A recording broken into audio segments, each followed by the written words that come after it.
चला तर मित्रांनो, आपण चालू करूया आपल्या ब्लॉगला. जसं मी तुम्हाला ऑलरेडी सांगितलं आहे, हा पहिलाच ब्लॉग आहे. प्लीज फुल सपोर्ट करायचा तुम्हाला. तर आपण चाललो आहे एक्सप्रेसवेने, लोणावळा खंडाळा करत पेन पोयनाड ते अलिबागपर्यंत आपण चाललो आहे. ओके, तो तुम्हाला दुसरा रूट पण मिळेल जे की हिंजे आपलं मुळशी तामिनी घाट करत तुम्ही डायरेक्ट मुरुड जंजिराला पोहोचू शकता. जर अलिबाग स्किप करायचं असेल कोणाला तर डायरेक्ट तुम्ही जाऊ शकता. तर पण मी हा रोड सजेस्ट करेन, सो हा बेटर आहे.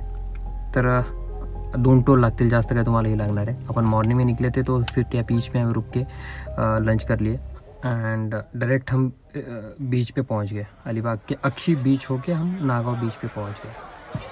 तो अब तक हमने होटल बुक नहीं किया था, तो शाम का टाइम है तो वाई टू मिस सनसेट करके हमने सीधा बीच पे पहुंच गए.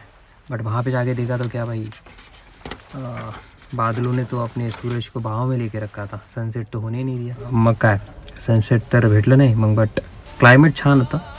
सो किंकांचं फेवरेट अलिबाग, सो आम्ही पण फोटोग्राफी व्हिडिओग्राफी केली. आमच्या जिमला हो तुम म्हणत मॅडम फिरत होत्या, म्हणलं आपण काय वाईट, आम्ही जॉईन केलं.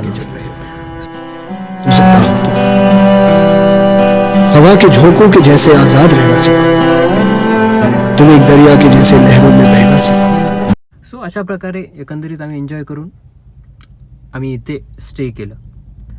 स्टेसाठी one of the best location आहे, जे की अक्षी बीच ते नागाव बीचच्या मध्ये जो एरिया आहे, रेसिडेन्शियल एरिया. तुम्हाला होम हॉलिडे भेटेल, रिसॉर्ट भेटतील, रेस्टॉरंट्स भेटतील, खायला सगळ्या गोष्टी.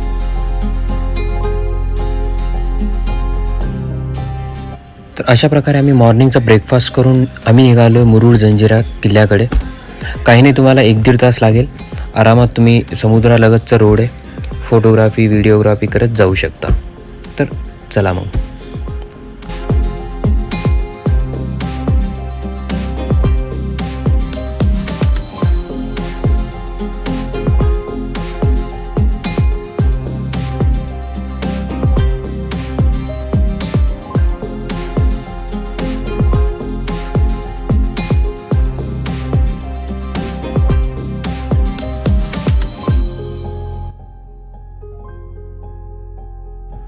जसं की तुम्हाला बोललो होतो, व्ह्यू बघा यार, काय व्ह्यू आहे, एक नंबर मस्त.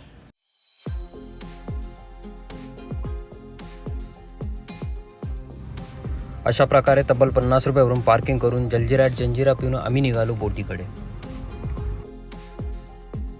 मग काय 100 रुपये पर हेडच्या हिशोबाने तिकीट काढून आम्ही बसले बोटीत आणि निघालोय जंजिरा किल्ल्याकडे.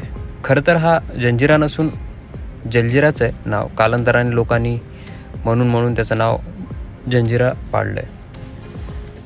आणि ह्या सगळ्या गोष्टींची माहिती तुम्हाला गाईडद्वारे भेटेल, जे की बोटीतच असतो त्यांचा माणूस. नंतर सगळं माहिती दिल्यानंतर सहकुशीने तुम्ही त्यांना पैसे पण देऊ शकता, ही तुमची इच्छा. खरं तर किल्ल्यांची माहिती, संभाजी महाराजांनी बांधलेली किल्ला कुठे, ह्या सगळ्या गोष्टींची माहिती, भुयारी मार्ग, अजून काही छोट्या मोठ्या गोष्टींची माहिती तुम्हाला एकतर गुगल केलात तर मिळून जाईल, पण गाईडद्वारे पण तुम्हाला माहिती मिळून जाईल. तो अशा प्रकारे आम्ही माहिती गोळा करून निघालो पुढच्या प्रवासाला. पुढचा प्रवास असेल आपला श्रीवर्धन हरिहरेश्वर. तोपर्यंत मनापासून धन्यवाद.